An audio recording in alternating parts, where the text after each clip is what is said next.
नमः परमहंसाय स्वादतचरणकमलचिन्मकरन्दाय भक्तिजनमानसनिवासाय श्रीरामचन्द्राय नमः।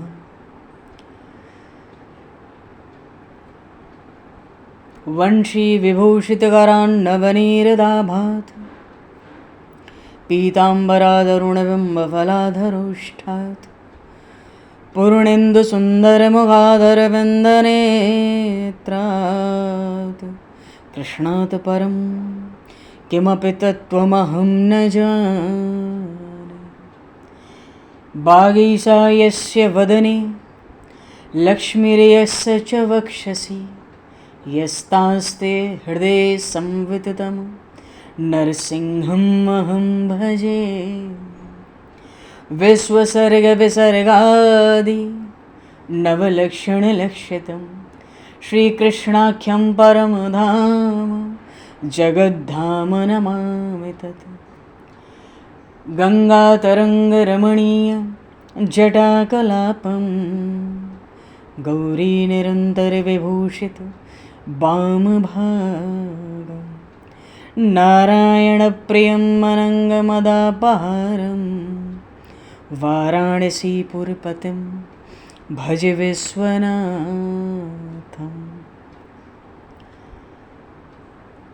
प्रह्लादनारदपराशरपुण्डरीक व्यासेऽम्बरीशशुकशौनकभीष्मदालभान् रुक्माङ्गदेऽर्जुनवसिष्ठविभीषणादीन् एतानहं परं भागवतान् नमाम्यहम्। श्रीसीतानाथसमारम्भां श्रीरामानन्दार्यमध्यमाम् अस्मदाचार्यपर्यन्तां वन्दे गुरुपरम्पराम्। वाञ्छाकल्पतरुभ्यश्च कृपासिन्धुभ्य एव च पतितानां पावनेभ्यो वैष्णवेभ्यो नमो नमः। योगेन्द्राय नमस्तस्मै शुकाय ब्रह्मरूपिणे संसारसर्पदष्टमयो विष्णुरात्ममुच्यते। नारायणं नमस्कृत्य नरं चैव नरोत्तमं देवं सरस्वतं व्यासं ततो जयमुदीरये।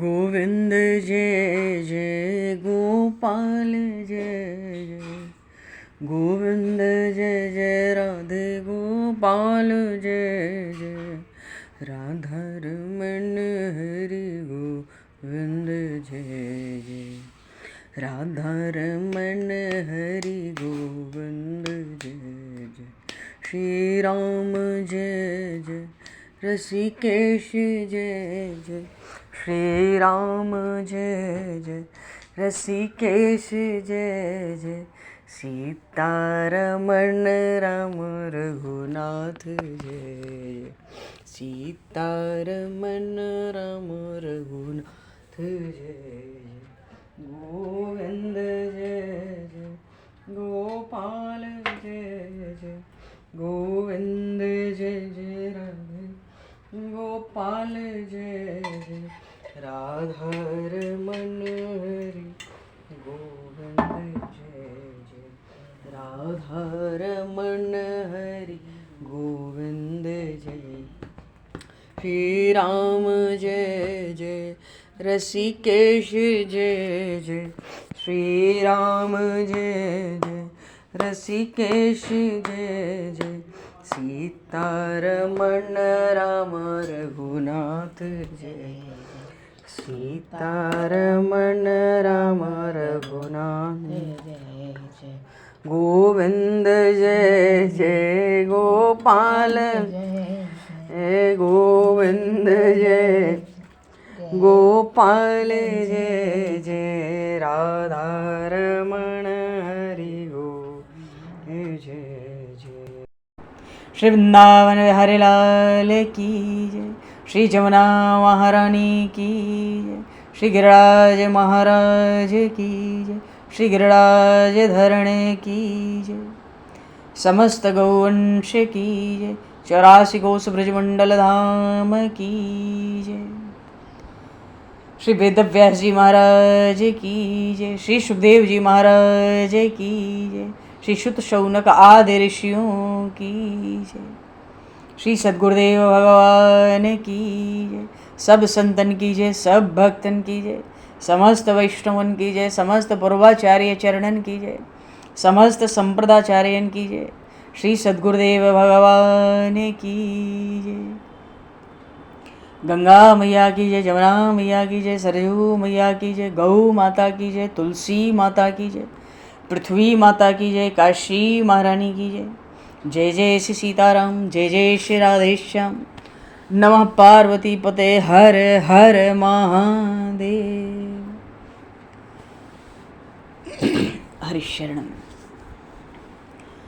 अनंत कोटि ब्रह्मांड नायक सर्वेश्वर पूर्ण परात्पर ब्रह्म, असंख्य कल्याण गुणगण निलय,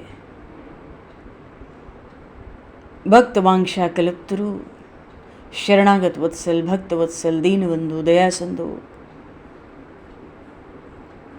सच्चिदानंदमय श्री विग्रह भगवान श्री राधा माधव की महती कृपा करुणा से परम पावन 84 कोस ब्रजमंडल धाम के हृदय स्थल श्री धाम वृंदावन से महापुरुषों के परम अनुग्रह से आप सभी श्रद्धालु भक्त वैष्णवों की मंगल एवं पावन सन्निधि में मानव जीवन का सर्वोत्कृष्ट फल भगवत गुणगान, भगवत कथा, भगवत कीर्तन का आनंद हम सभी श्रीमद् भागवत महापुराण की आनंद कथा के माध्यम से प्राप्त करने जा रहे हैं।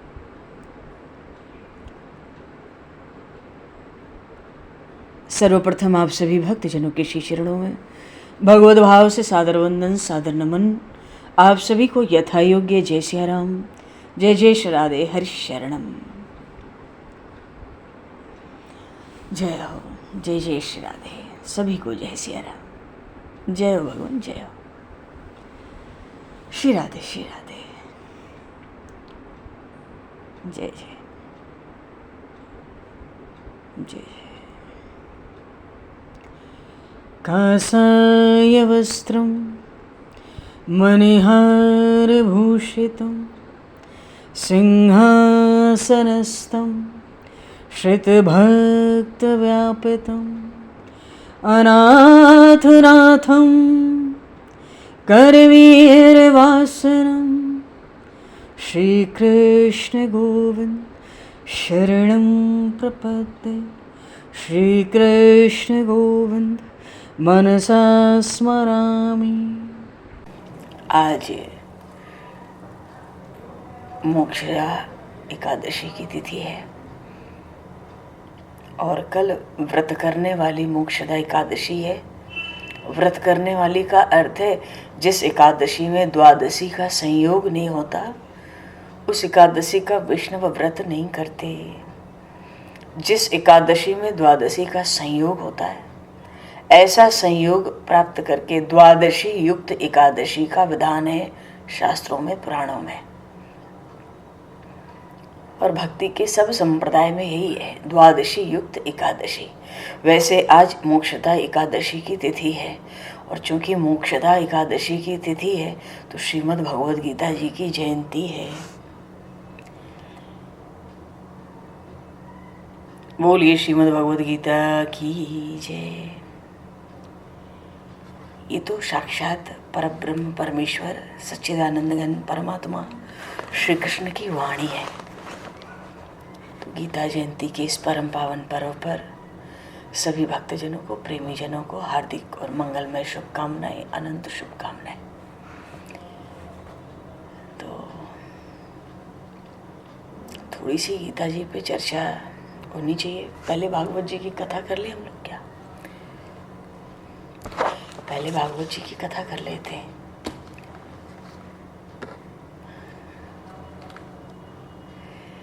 फिर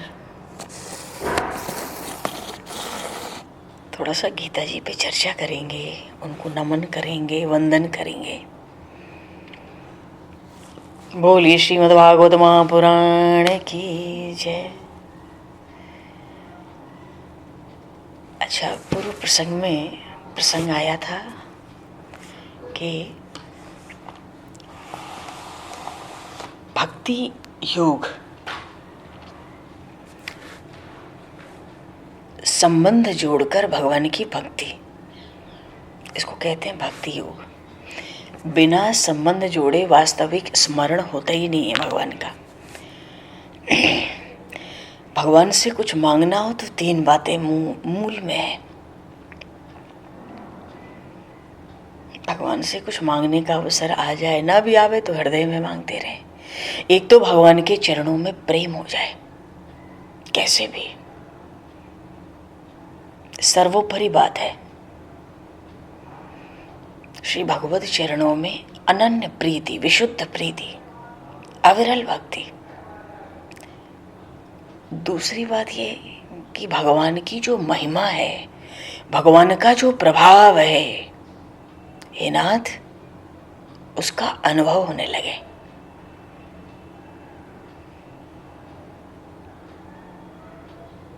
भगवान की महिमा का अनुभव नहीं होता तो भक्ति पूरी जमती नहीं है। गीता जी में भी बात आई है, भगवान के चरणों में अनन्य प्रेम हो, भगवान की महिमा का, भगवान से ही हम कहें हे नाथ आपकी महिमा का अनुभव होने लगे। और तीसरी बात ये होती है भगवान से अपनापन हो जाए, भगवान अपने लगने लगे।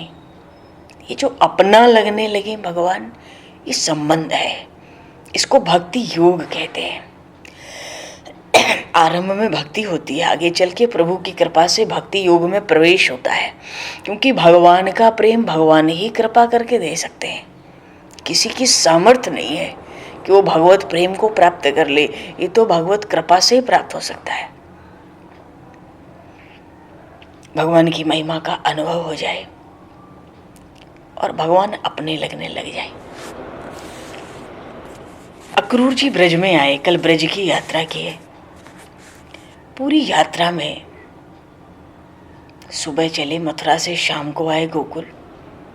खुद रथ चलाना है, गुप्त यात्रा है, कंस ने षड्यंत्र करके, कपट करके बुलाया है, पर वो तो अपने ही आनंद में है कि हमें परमात्मा श्री कृष्ण का दर्शन होगा।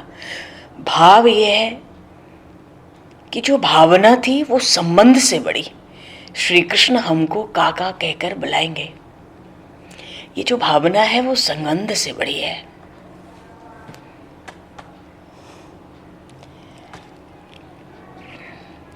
काका कहकर बोले, ये संबंध भगवत स्मरण निरंतर कराने वाला होता है। यहाँ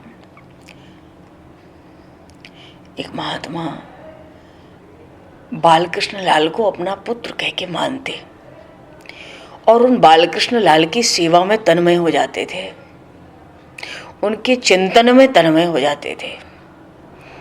एक बार उन महात्मा की इच्छा हुई कि हम गंगा जी का दर्शन करें। कभी किया नहीं था जीवन में गंगा स्नान, गंगा दर्शन, तो गंगा मैया के दर्शन की इच्छा हुई। बोलिए श्री गंगा मैया की जय। 100 कोस दूर से भी यदि गंगा शब्द का उच्चारण किया जाए, जय बोली जाए, तो जीव के सब पाप नष्ट हो जाते हैं। बोलिए श्री गंगा मैया की जय। उनकी इच्छा हुई कि गंगा जी का दर्शन हो, गंगा में स्नान करने की कामना भीतर थी। पहले कभी गंगा जी को देखा नहीं, काशी में गंगा जी सुशोभित हैं, इसलिए काशी जाने की तैयारी कर रहे हैं। पर जिस समय से बालकृष्ण की सेवा में तन्मय हो जाते, उस समय उनका हृदय द्रवित हो जाता। उनको ऐसा अनुभव होता था सेवा में कि कन्हैया मेरी गोद में है और वो कह रहा है कि मैं तुम्हारा बालक हूं, मुझे छोड़कर क्या काशी जानना चाहते हो? मुझे तुम्हारे बिना कुछ नहीं सुहाता, तुम मुझे छोड़ के यात्रा में मत जाओ। कन्हैया, ऐसा अनुभव होता, कन्हैया गोद में ऐसा ऐसा कहता है। वो संत जी काशी जाने की तैयारी करते, किंतु अंत में जाना बंद हो जाता। वे कहते मेरा पुत्र मना कर रहा है, मुझे काशी नहीं जाना। अब वो संत वृंदावन में पड़े हैं, उनकी उम्र 105 वर्ष की हो गई। महाराज का शरीर अभी वृद्धावस्था तो हो गई खूब, तो शरीर तो अत्यंत वृद्ध हो गया, पर उनका कन्हैया 4-5 वर्ष का बालक ही रहा, वो बड़ा नहीं हुआ। क्यों? भगवान के बाल स्वरूप में उन संत को अत्यंत प्रीति है। तो उन्होंने बालकृष्ण लाल को प्रेम से बालक माना है, वे श्री कृष्ण में ही तन्मय रहते हैं। एक दिन कन्हैया की सेवा स्मरण करते करते महात्मा जी ने अपना शरीर त्याग दिया, शरीर पूरा हो गया कन्हैया की सेवा पूजा स्मरण में। सब साधु इकट्ठे हो गए, कीर्तन करते करते शरीर को शमशान ले गए।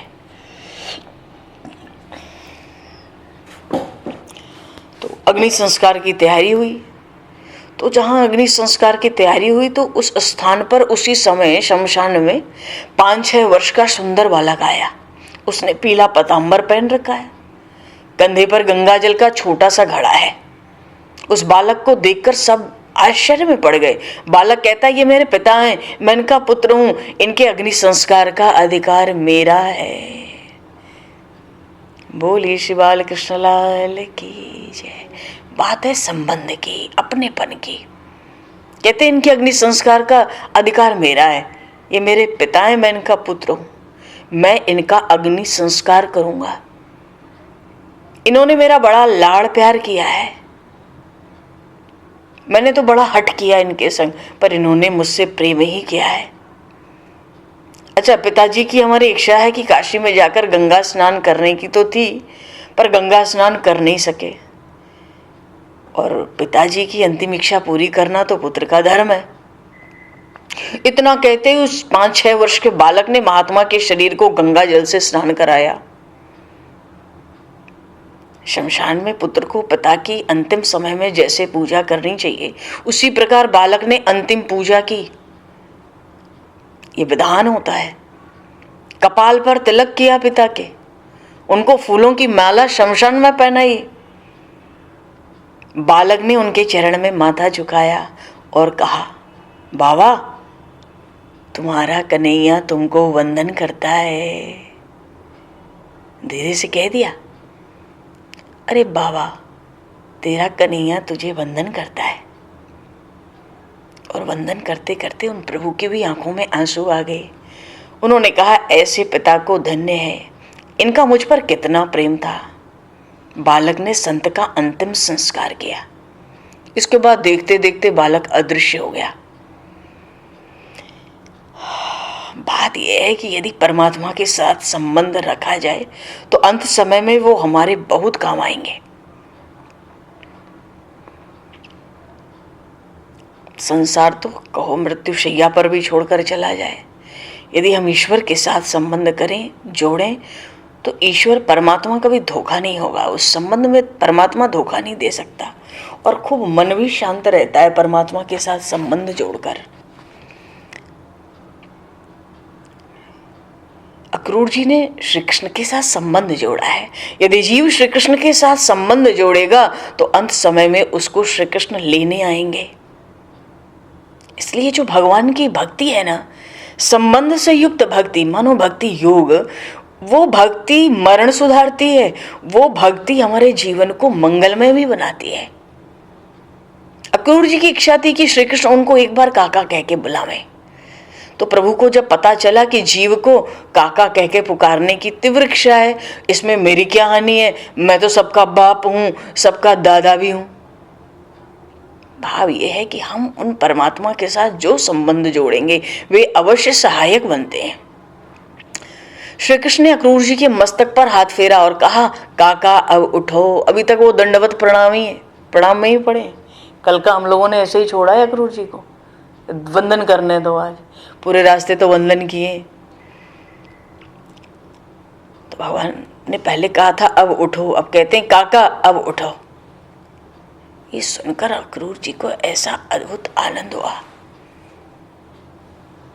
उस वाणी की मधुरता, उसकी दिव्यता, विलक्षणता। अच्छा, कोई भी जीव भगवान के पास जाता है तो परमात्मा उसको एक बार अपनी भुजाओं में लेकर भेंटते हैं, हृदय से लगाते हैं। क्यों? उनको लगता है कि जीव मेरे पास आया है, हजारों जन्मों का भटका हुआ जीव मेरे पास आया है। श्री कृष्ण ने अक्रूर जी को जब भेंटा है, हृदय से लगाया है, अक्रूर जी को बड़ा आनंद आया है। भगवान ने अक्रूर जी को कहा, अक्रूर काका हाथ पकड़ लिया, कहा काका आप अंदर आइए, आपको नंद बाबा बुला रहे हैं। कह के श्री कृष्ण उनको अंदर ले गए और नंद जी ने अक्रूर जी का स्वागत किया। स्नान और भोजन हुआ।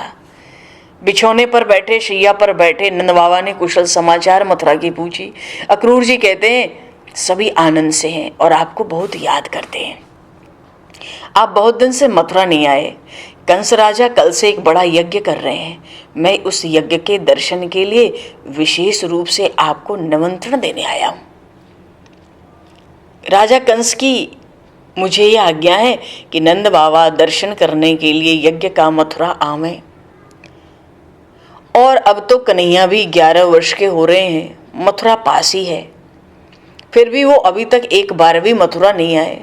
सबकी इच्छा है, मथुरा वासियों की भी और विशेष रूप से राजा कंस की, कि कन्हैया भी मथुरा में यज्ञ देखने आए।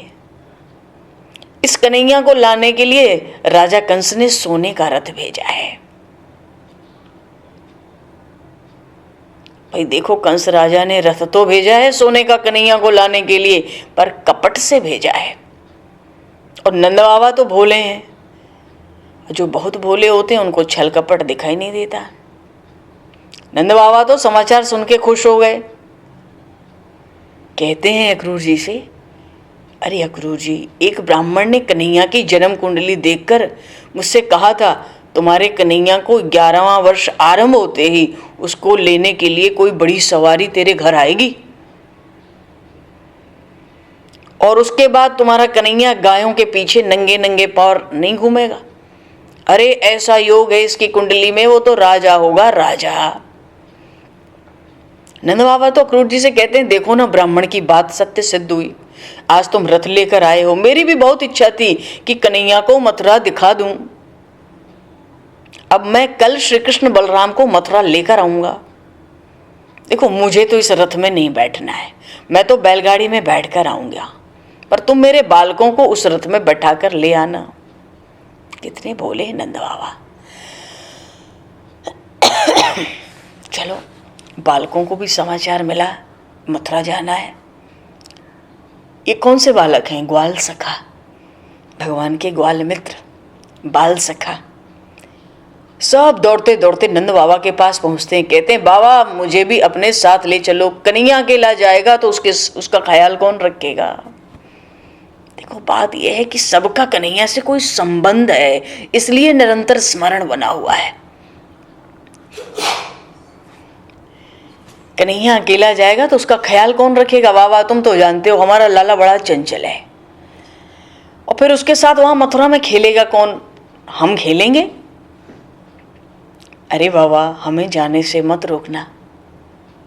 और देखो बाबा, हमें ना बैलगाड़ी में जाना है ना रथ में जाना है, हम तो कन्हैया के रथ के पीछे पीछे दौड़ते दौड़ते मथुरा पहुंच जाएंगे। पास में ही तो मथुरा है, इस कंस के रथ के पीछे पीछे दौड़ेंगे हम तो नंद बाबा ने कहा, तुम सब अपने अपने घर जाओ, अपने अपने माता पिता से आज्ञा ले आओ। सुन के बालक गए। घर जाते अपनी माँ से कहते हैं, अरे मैया कल कन्हैया मथुरा जाने वाला है, मुझे भी उसके साथ मथुरा जाना है। तो वो तो बालक से कहती है, तुम कन्हैया के साथ जाना और उसको अच्छी तरह संभालना। क्यों? हमारा कन्हैया बड़ा कोमल है,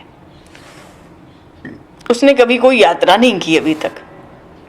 चलो मथुरा जाने की तैयारी होने लगी, सभी आनंद में मग्न है, पर यशोदा मैया बड़ी व्याकुल है। नंद बाबा से पूछती है, क्या आप कल मथुरा जाने वाले हो? क्या अपने साथ मेरे कन्हैया को भी ले जाने वाले हो?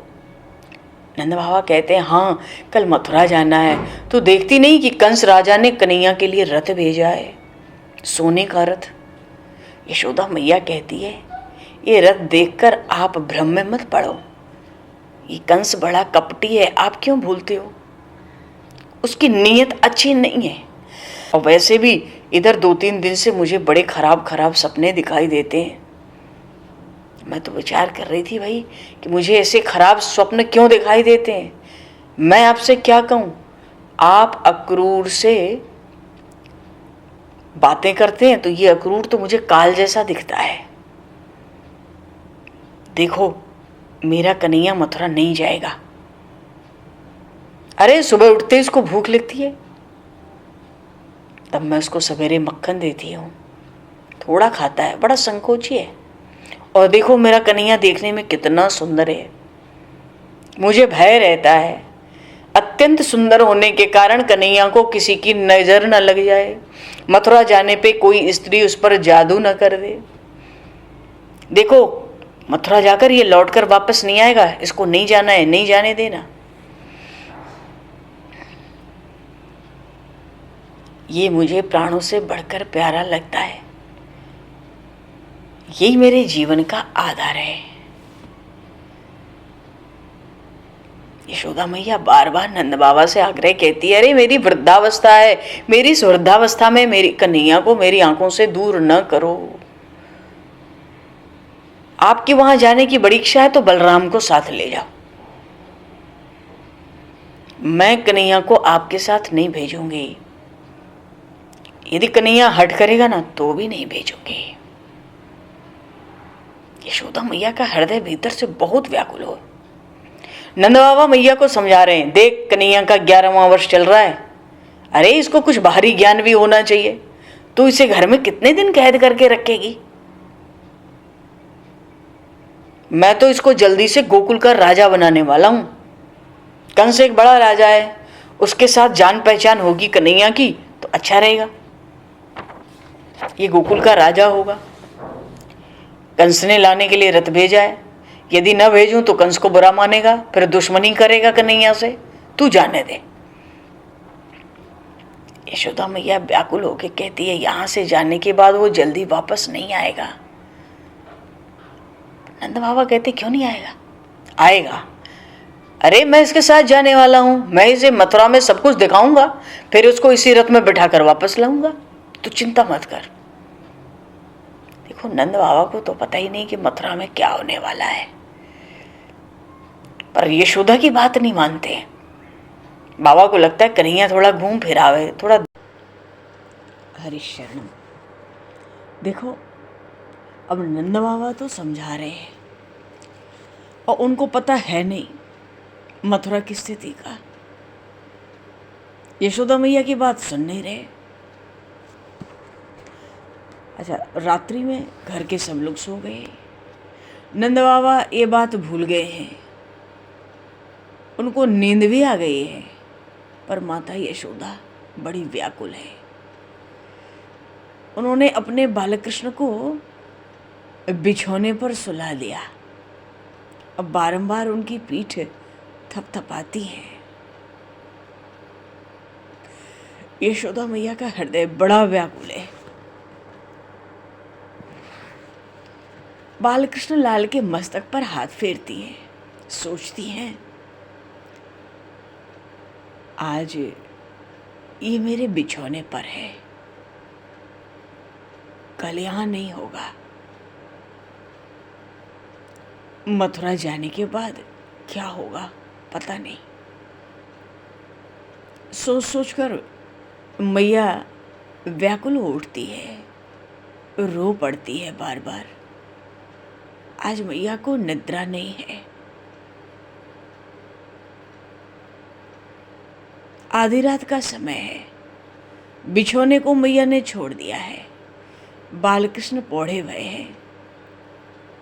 मैया आधी रात को उठ के आंगन में आके बैठ गई। तो रात्रि के समय कन्हैया की नींद खुल गई। उन्होंने देखा, अरे मेरे बिछौने पे तो मैया नहीं है। विचार में पड़ गए, मेरी माता मेरा बड़ा ध्यान रखती है। वो इस समय बिछौने पर नहीं दिखाई देती। प्रभु अपनी माँ को उस रात्रि के काल में ही खोजने के लिए निकल पड़ते हैं। जब प्रभु ने देखा, अरे पूरे घर में मैया नहीं है, बालकृष्ण लाल बाहर निकलते हैं, देखते हैं मैया आंगन में बैठी बैठी रो रही है। प्रभु का हृदय अतिशय कोमल है, भक्तों के लिए बड़ा रस, बड़ा प्रेम। भक्तों का दुख प्रभु से सहन नहीं होता। बालकृष्ण व्याकुल हो गए, अपने पीतांबर से माता के आंसू पोंछते हैं। आंसू पोंछने लगते हैं और कहते हैं, माँ, मैया तू क्यों रो रही है? अरे मैया, मैं तेरा पुत्र हूँ, तू जो कहेगी वो करने को मैं तैयार हूँ। तू बिल्कुल रोना नहीं, तू रो मत, तू मत रो। मैया बोली, मुझे कुछ नहीं होता है, किंतु कल तू जाने वाला है ना, इसका मुझे दुख है। मेरा कन्हैया मुझसे दूर न जाए, ये मेरी इच्छा है। लाला कहता है, मैया मुझे मथुरा नहीं जाना।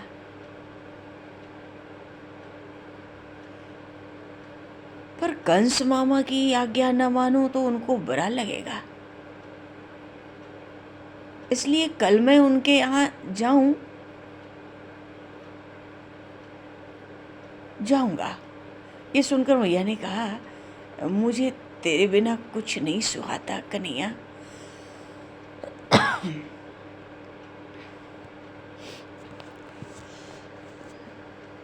लेकिन जब कन्हैया ने ये कहा कि मैं वापस आऊंगा, तब माता को आनंद हुआ। मेरा पुत्र जो कहता है उसी के अनुसार ही कार्य करता है, इसने मुझसे कहा है मैं आऊंगा। मैया को अब आनंद हुआ। आनंद के कारण वह यह भी न पूछ सकी कि तू वापस कब आएगा बेटा। उन बालकृष्ण लाल ने भी इतना ही कहा, आऊंगा, मैं आऊंगा मैया।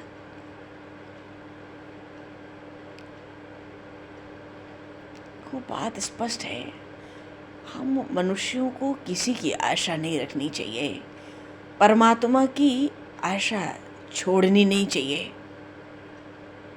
ब्रजवासी इस आशा से जी रहे हैं कि कृष्ण ने आने के लिए कहा है, इसलिए वो अवश्य आएगा। मैया ने भी विचार किया, बेटा अकेला सोने वाला नहीं है, इसलिए वे भी सो गई। मैया को निद्रा तो थी नहीं, नींद तो आती रही थी, पर लाला को समझाने के लिए बिछौने पे पड़ी तो पर आंख बंद कर लिया मैया ने। आज यशोदा मैया कन्हैया को अपनी छाती से चिपका लेती है। आज यशोदा मैया के हृदय में लाला ने प्रवेश किया है। बोलिए श्री बालकृष्ण लाल की जय। क्या आनंद, क्या अनुभूति, क्या ब्रह्म संबंध। प्रातः काल हुआ। मैया ने श्री कृष्ण बलराम को जगाया, उनके शरीर पर सुगंधित तेल की मालिश, फिर स्नान कराया। बालकृष्ण ने पीतांबर धारण किया। आज यशोदा मैया ने अपने लाला का, बालकृष्ण का अंतिम श्रृंगार किया और उनका श्रृंगार करते करते मैया रो पड़ी।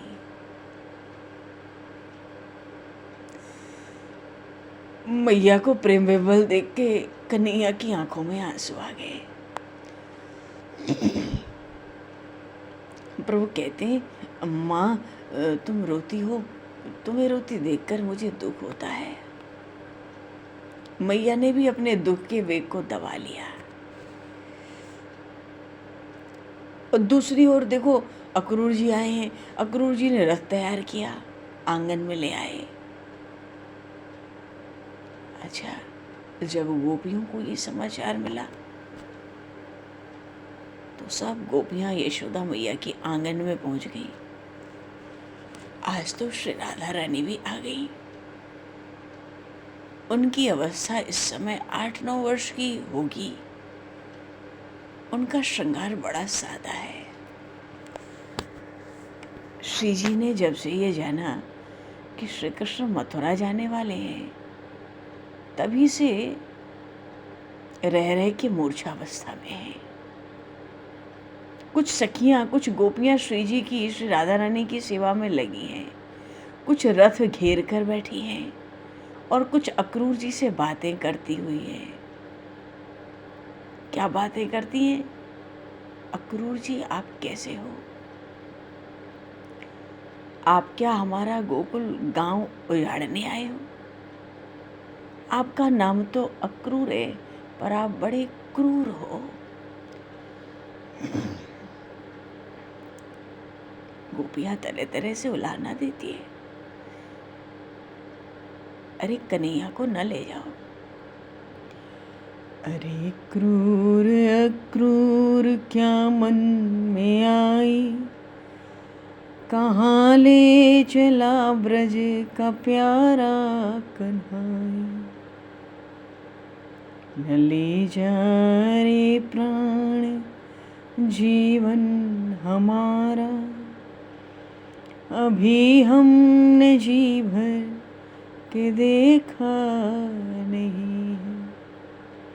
जो ब्रज का है प्यारा दुलारा सहारा, अभी हमने जी भर के देखा नहीं।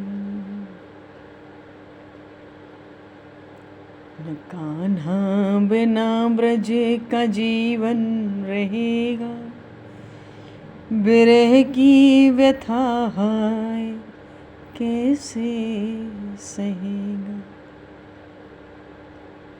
अरे जाके ब्रज से वो आए न आए, अभी हमने जी भर के देखा नहीं है। अभी हमने जी भर के देखा नहीं है। अभी हमने जी भर।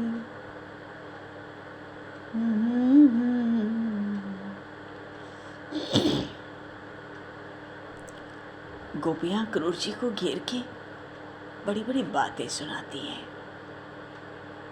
वो कहती हैं, अक्रूर जी, हम आपसे सच कहती हैं कि जब श्री कृष्ण नहीं दिखाई देते हैं तब गायें घास नहीं खाती, हमारी गायें भी पानी नहीं पीती। हे अक्रूर जी, आपको इन गायों की भी हाय लगेगी। क्या आपको हम पर दया नहीं आती? हम तो आपके चरणों की वंदना करती हैं। यदि आप कहेंगे तो आपके घर आकर आपका छोटे से छोटा काम कर देंगी मैं। पर आप श्री कृष्ण के वियोग में हमें क्यों मार रहे हैं? श्री कृष्ण का वियोग हमें एक क्षण के लिए भी सहन नहीं होता।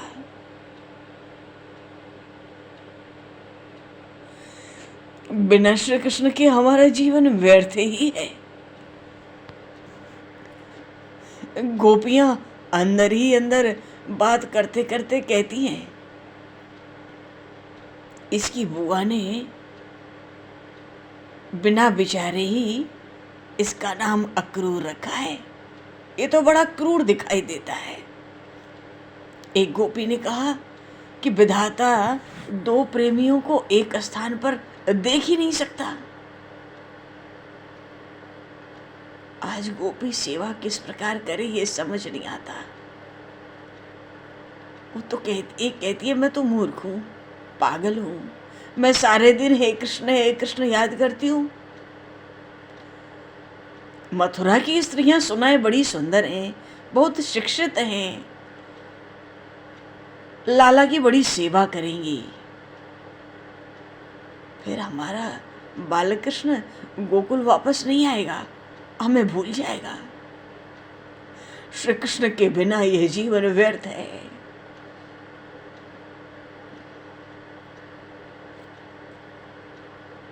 श्री कृष्ण के बिना ये जीवन व्यर्थ है। कुछ गोपियां विचार करती हैं, मैं रथ के आगे सो जाऊंगी और देखूंगी कि ये रथ कैसे आगे जाता है।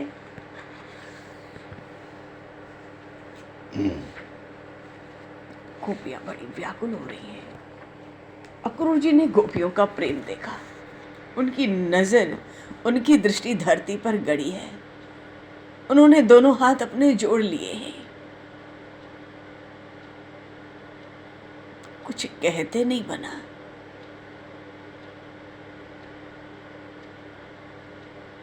उधर यशोदा मैया श्री कृष्ण बलराम को भोजन कराती हैं। भोजन करने के बाद वे बाहर आते हैं और उसी समय देखा श्री राधा रानी तो मूर्छित होकर भूमि पर पड़ी है। प्रभु श्री बालकृष्ण दौड़ते हैं, दौड़कर श्री जी के मस्तक पर हाथ रखते हैं और उनके कान में कहते हैं, तुम और मैं एक ही हैं, हम दोनों एक ही हैं। राधा श्री कृष्ण है और श्री कृष्ण ही राधा। हे श्री जी, केवल लीला करने के लिए, इन लीला चरित्रों के प्रतिपादन के लिए हम दोनों दो स्वरूप में प्रकट हुए हैं।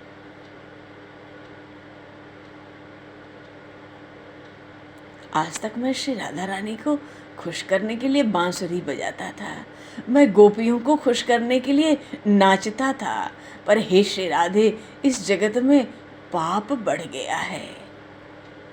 इस समय देश दुखी है। इस देश को सुखी करने के लिए, पृथ्वी का भार उतारने के लिए और धर्म की स्थापना करने के लिए मथुरा जाता हूँ। मैं जा तो रहा हूं,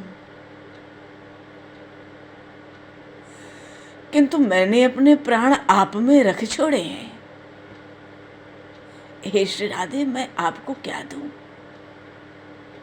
ये बांसुरी मुझे प्राणों से भी प्यारी है, ये मैं तुम्हें देता हूं। मथुरा जाने के बाद मैं बांसुरी नहीं बजाऊंगा, मैं तो शंख बजाऊंगा। ऐसा कह के प्रभु ने वो बांसुरी श्री राधा रानी के हाथ में देते हुए कहा, श्री राधे, तुम जब बांसुरी बजाओ तो मैं दौड़ता हुआ तुम्हारे पास मिलने आऊं। श्री जी सुन तो रही थी, पर एक अक्षर भी बोल नहीं सकी।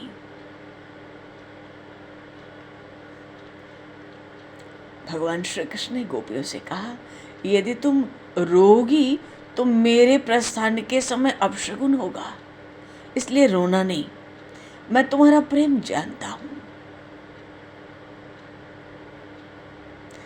मनुस्वामी की आज्ञा होते ही गोपियां आंखों के आंसू रोकते हुए खड़ी हो जाती हैं।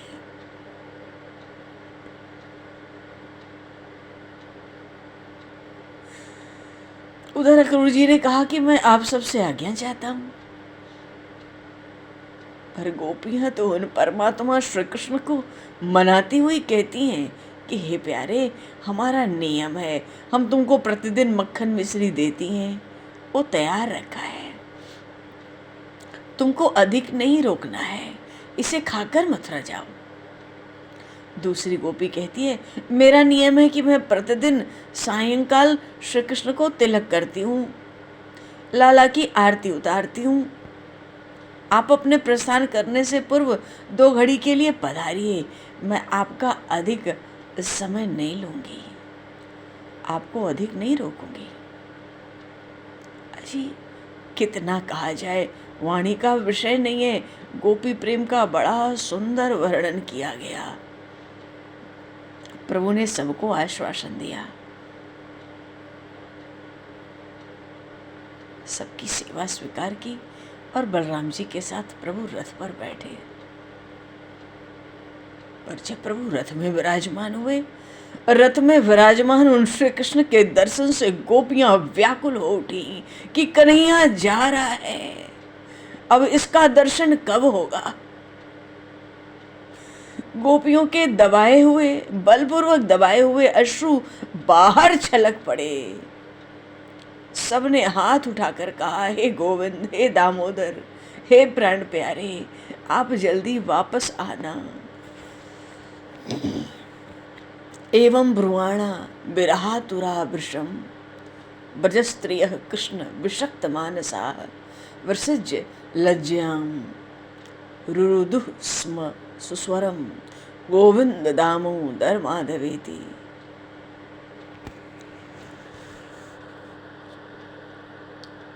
मिलन में विरह आ गया बिन बुलाए, अभी हमने जी भर के देखा नहीं है।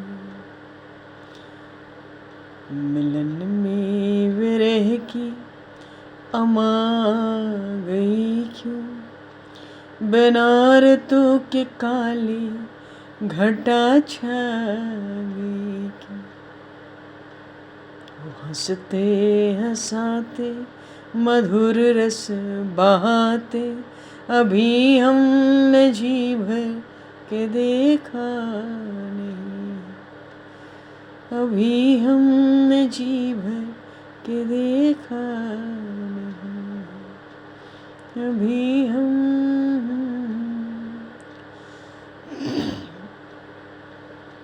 हे दामोदर, हे गोविंद।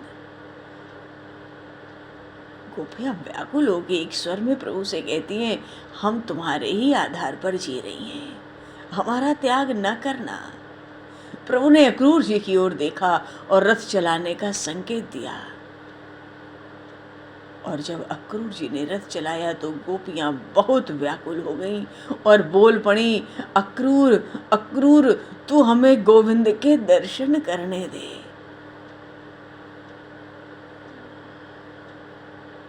अक्रूर, तू हमें श्री कृष्ण के दर्शन करने दे, हमने अभी इनके दर्शन नहीं किए।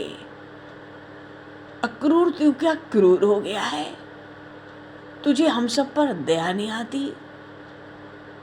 अक्रूर जी ने रथ आगे बढ़ाया, कुछ गोपियां मूर्छित हो गईं। अब तक यशोदा मैया धीरज रखकर वहां खड़ी थी, उनका लाडला कन्हैया जा रहा है। वो तो कहती है, मेरे लाल को जाते समय कोई क्यों नहीं रोकता। उस समय यशोदा मैया को लोग लज्जा का भी कुछ ख्याल नहीं रहा, वे रथ के पीछे पीछे दौड़ने लगी।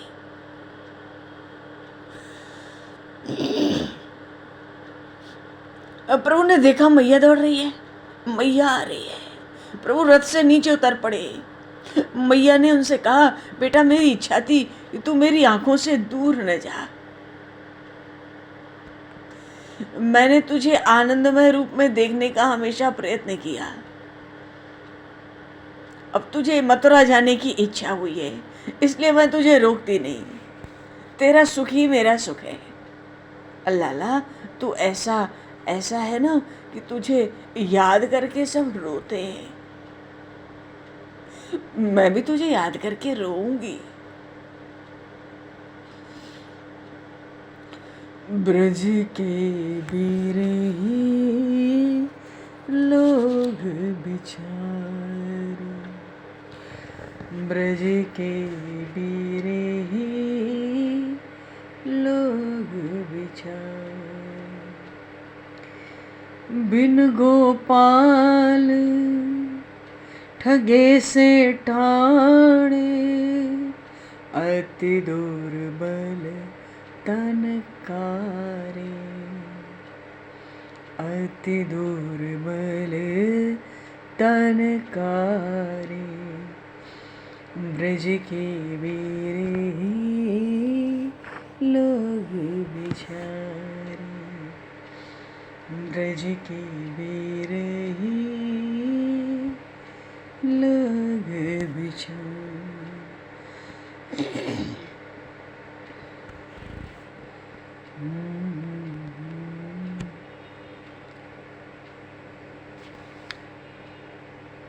मैया कहती है, लाला रोने में अत्यंत सुख है।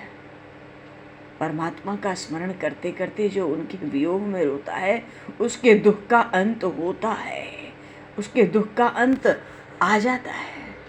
जीव तो अनेक जन्मों से रोता ही आया, कोई धन के लिए रोता है, कोई कीर्ति के लिए रोता है। ये जीव जिस दिन परमात्मा के लिए रोएगा, मैया कहती है मैं तुझे याद करके रोऊंगी।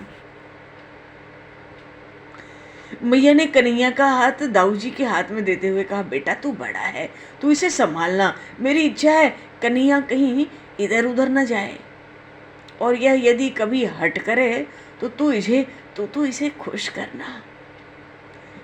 मैया ने कन्हैया से कहा, बेटा आज तक मैंने तुझसे कुछ कहा नहीं और मेरी कुछ कहने की इच्छा भी नहीं, किंतु तू आज जा रहा है इसलिए कहती हूँ। तू मुझे मामा कह के बुलाता है तो लोग ये बात करते हैं कि मैं तेरी मैया नहीं हूँ, तेरी मैया देवकी है।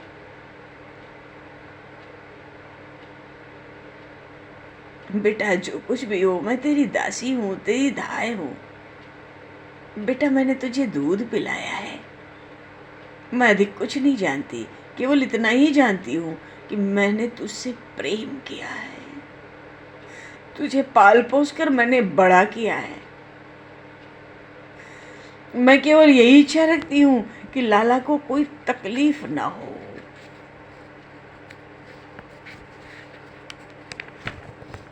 लाला तुझे तकलीफ ना हो, तुझे छोड़कर मैंने दूसरा कोई विचार ही नहीं किया आज तक। बेटा आज मुझे याद आता है, मैंने एक बार तुझे ओखली से बांधा था, वो मेरी भूल थी, इसलिए तेरी वो माँ क्षमा मांगती है। बेटा उस उखल बंधन के लिए मन में नाराज ना होना, जब तेरी इच्छा हो तब घर आना। मैया खूब रोती है, घर की गैयाएं भी खूब रोती हैं, अजी वृंदावन के पशु पक्षी भी खूब रोते हैं। गोपियां रोती हुई कहती हैं हमारा कन्हैया जा रहा है। सबका प्रेम देख देख के अक्रूर जी भी खूब रोने लगते हैं। प्रभु बार बार मैया के चरणों में वंदना करते हैं, कहते हैं माँ आज तूने कहा तो कहा, फिर ऐसा न कहना। लोग चाहे कुछ भी कहे किंतु कन्हैया तो तेरा ही है, तू मेरी माँ है, मैं तेरा पुत्र हूँ। माँ तूने मुझे प्रेम से बांधा है, तेरा ये प्रेम कन्हैया कभी नहीं भूलेगा। मैया मैं आऊँगा, मैया तो रोना मत, मुझे आशीर्वाद दे मैया। माँ यशोदा ने लाला को अपनी छाती से लगाकर आलिंगन किया। श्री कृष्ण बलराम रथ में बैठ गए और रथ चल पड़ा।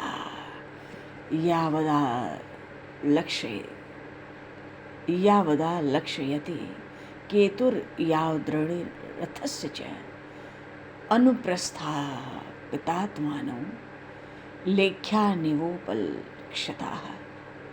श्री सुखदेव जी महाराज वर्णन कर रहे हैं भागवत में, कह रहे हैं कन्हैया निष्ठुर नहीं है, वो बहुत दयालु है, वो अतिशय प्रेम करता है। भगवान श्री कृष्ण तो प्रेम की मूर्ति हैं। प्रभु ने विचार किया कि ब्रजवासी मेरा बहुत ध्यान धरते हैं, इसलिए वे मेरे स्वरूप को प्राप्त होंगे। ध्यान संजोग में नहीं वियोग में ही होता है। श्री कृष्ण अपने सतत ध्यान के लिए, सतत ध्यान हो इसलिए ही वियोग देते हैं। अच्छा, कुछ संत ऐसा कहते हैं कि जब भगवान श्री कृष्ण का रथ आगे बढ़ा तब जितनी गोपियां रथ के पीछे पीछे दौड़ रही थीं उतने श्री कृष्ण के रूप में प्रकट हो गए।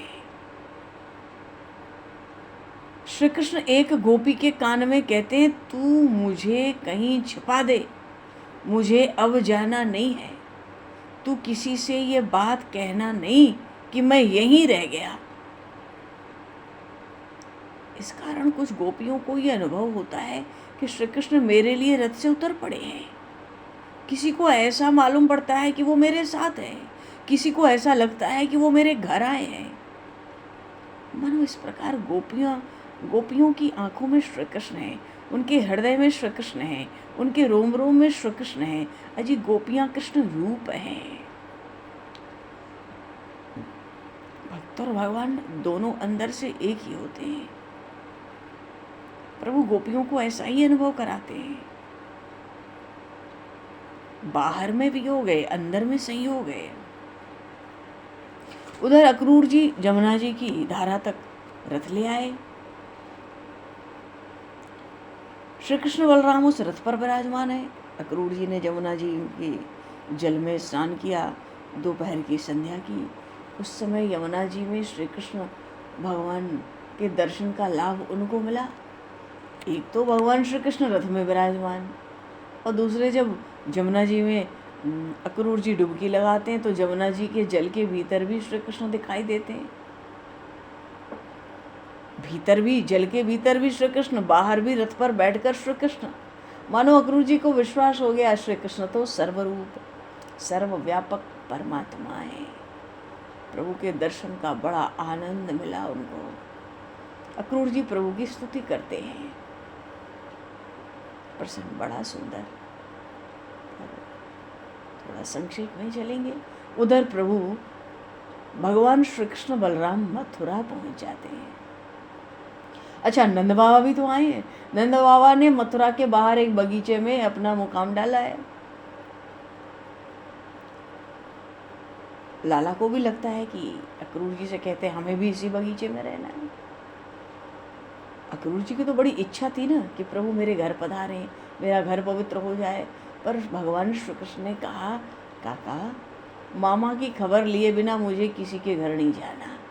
कंस मामा की खबर लेने के बाद मैं आपके यहाँ आऊँगा। तो अक्रूर जी तो राजमहल में गए और कंस को खबर दी कि मैं श्री कृष्ण बलराम को ले आया हूँ। गांव के बाहर दोनों बगीचे में ठहरे हैं, कल आपसे मिलेंगे। कंस बड़ा प्रसन्न हुआ।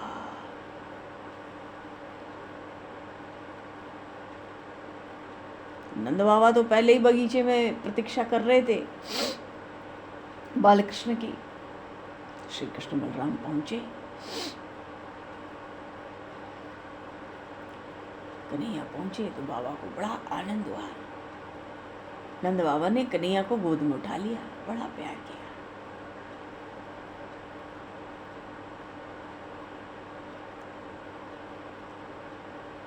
मैया ने भी लाला के खाने की बड़ी पसंद की चीज़ें, सुंदर सुंदर सामग्री दे रखी थी। अपने बाल सखाओं के साथ भोजन करने बैठे प्रभु।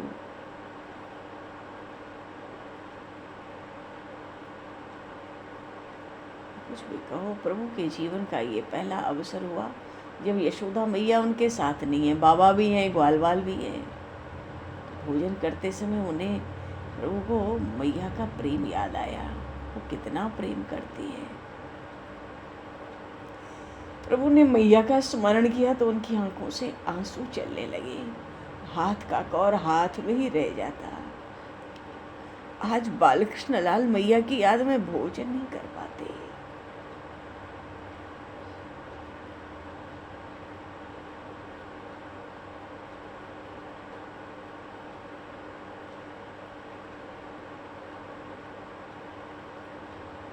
बाबा से लालजी कहते हैं, मुझे मेरी माँ की बड़ी याद आती है। मेरी माँ बहुत भोली है, वो घर में बैठकर रोती होगी। अब इस समय मेरी माँ को कौन समझाता होगा। देखो ये भक्ति ऐसी हो कि किसी दिन भगवान भी याद करें। हम प्रभु में ऐसा प्रेम करें कि भगवान किसी दिन जीव का स्मरण करें, तब तो भक्ति है। मैया का प्रेम ऐसा है, श्री कृष्ण भोजन नहीं कर सकते।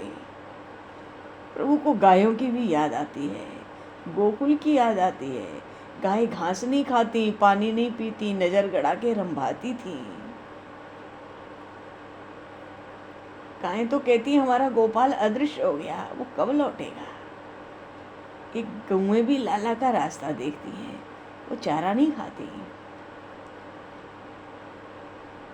प्रभु को लगता है मेरी गैया उपवास करती हैं मेरे वियोग में, तो मैं अपनी गऊओं का नौकर हूँ, सेवक हूँ, मैं किस प्रकार भोजन करूँ। कन्हैया कहता है मुझे तो आज भोजन करना नहीं है। बोलिए श्री बाल कृष्ण लाल की।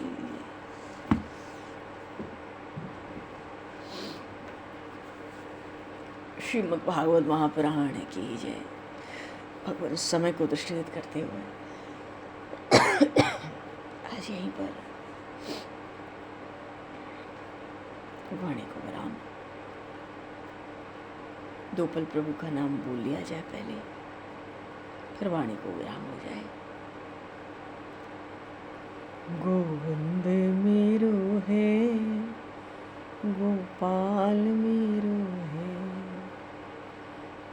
शिवा के बिहारी